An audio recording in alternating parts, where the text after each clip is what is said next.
Hej gutter og velkommen til en ny dag. I dag der starter vi videoen ud med at de her 2 giveaways, som der er blevet vundet, de skal sendes. Og så som I så på Instagram, hvis I ikke følger på Instagram, så hop ind og følg.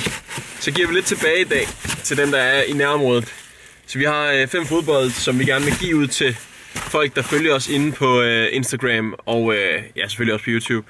Bare for at sige tak, og fordi det kunne være skide hyggeligt. Jeg kan huske, da jeg selv gik i folkeskolen, eller faktisk også da jeg gik i gymnasiet, der er i hvert frikvarter ude at spille fodbold og have det skide sjovt med alle vennerne. Så en ny fodbold til nogle af jer, som der sidder og følger med, og det bliver spændende at se, hvem mere. Jeg skal lige have pumpet bolden, inden vi går ind med den.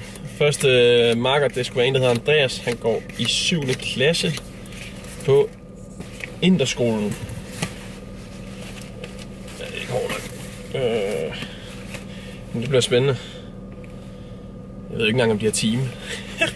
Han blev sådan lidt paf, den gode Andreas, og det var hyggeligt, men også lidt ærgerligt, for jeg måtte ikke filme derinde. Kan jeg egentlig godt forstå. Jeg må ikke filme der en masse unge mennesker, børn. Så skal man have tilladelse og alt muligt. Men ærgerligt, men første bold afleveret. Og jeg hørte, at han gik til klassen og sagde, jeg har lige skaffet en fodbold til klassen. Så skide fedt. Nu skal vi lige se, om vi kan nå at komme af med nogle af de andre. Jeg er kommet ud til TIS-skole nu, og skal gå ind på en tråd og spurgte. De var rimelig kølige med det.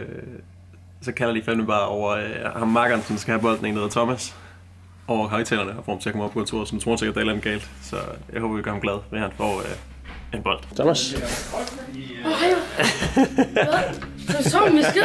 Kæmpe verdensmand. Kæmpe godt, at han fik en bold. Og ja, hold kæft, det er sjovt her. Jeg lå lige gutterne for Sabro Korsvejsskolen og sige skud til 5. C. Og Alexander, tusind tak, fordi du følger med. Kæmpe fornøjelse. Som I kunne se, så var vi ude og aflevere nogle bolde til nogle forskellige mennesker, som der følger med her på YouTube og Instagram, og det er skide fedt, at I gider gøre det. Og I kan se, at Sepsik er her i dag, og det er simpelthen fordi, at han er i skole, og jeg skal til København, fordi jeg skal til Barcelona, hvor jeg skal ned og se dem spille mod Espanyol.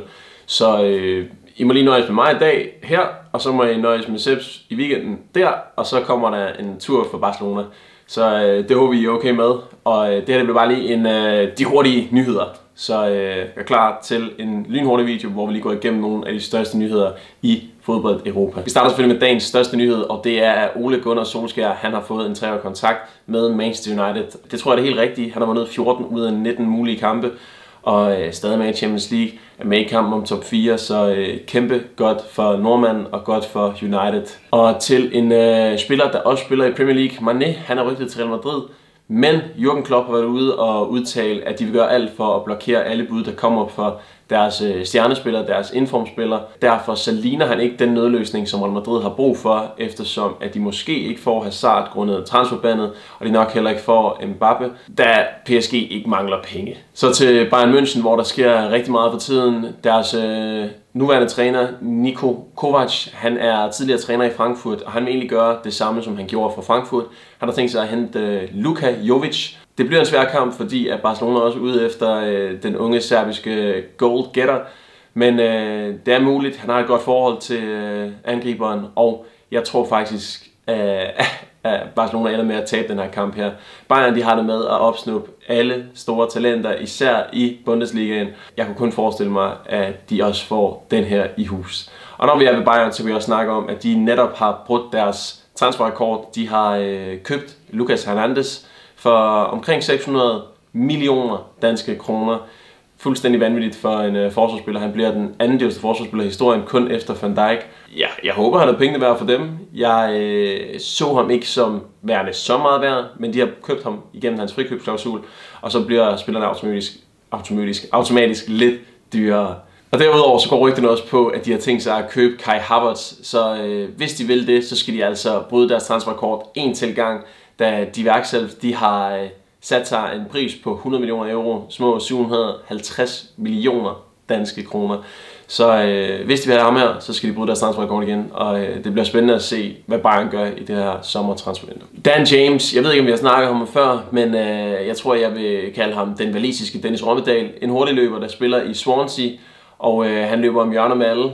Han kan det meste, og her i landsholdspausen, der løb han også om hjørnet med Slovakiets forsvar, hvor han scorede det vindende mål i en meget vigtig kamp for Wales.